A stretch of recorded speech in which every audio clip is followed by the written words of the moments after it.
Monsieur le président, madame la ministre, monsieur le président de la commission, monsieur le rapporteur, mes chers collègues, nous sommes réunis pour prendre acte d'une des grandes orientations du quinquennat, la réforme du dialogue social. 5 ordonnances pour réformer en profondeur le dialogue social en France, transformer le marché de l'emploi et relancer notre économie. C'est une démarche ambitieuse que nous sommes aujourd'hui appelés à ratifier. Afin que le projet de loi fasse l'objet d'un vrai débat, l'Assemblée nationale a souhaité réorganiser le texte pour que chaque segment de la réforme de ces ordonnances puisse être pleinement discuté.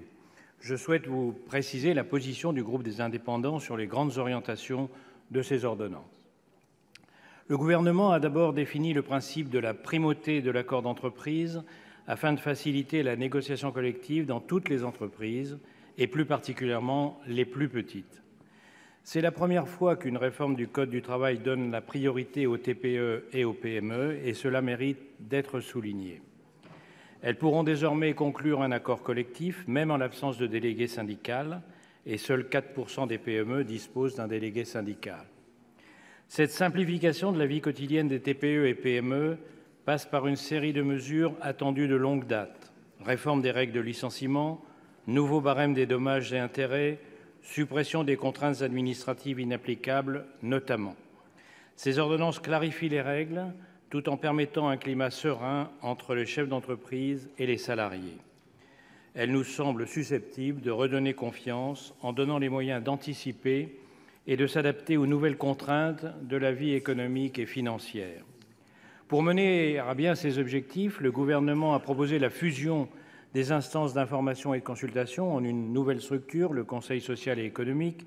Simplicité, efficacité, rapidité, tels sont les mots d'ordre. Je ne reviendrai pas dans le détail sur toutes les mesures proposées par ces textes, mais je souhaite insister sur le fait que si elles accompagnent les entreprises face aux défis de l'économie du XXIe siècle, elles ouvrent aussi de nouveaux droits pour les salariés et consacrent de nouvelles garanties pour les syndicats et pour les élus du personnel.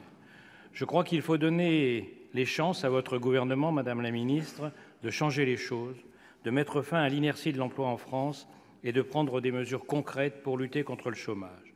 Bien sûr, ces ordonnances peuvent être complétées. Notre collègue Daniel Chassaing fera part des propositions de notre groupe sur ce point. Mais ces ordonnances ne sont qu'une pierre d'un édifice plus vaste. Cette réforme du dialogue social devra s'accompagner d'une réforme de l'apprentissage, de la formation professionnelle, adossée à un grand plan d'investissement pour les compétences et la formation. Monsieur le président, madame la ministre, mes chers collègues, faisons de la ratification de ces ordonnances une perspective de redressement pour la France. Nous soutenons ce texte qui apportera aux 18 millions de salariés, aux 3 millions d'entreprises et aux 2,6 millions de demandeurs d'emploi plus de liberté, de protection et d'égalité des chances. Je vous remercie.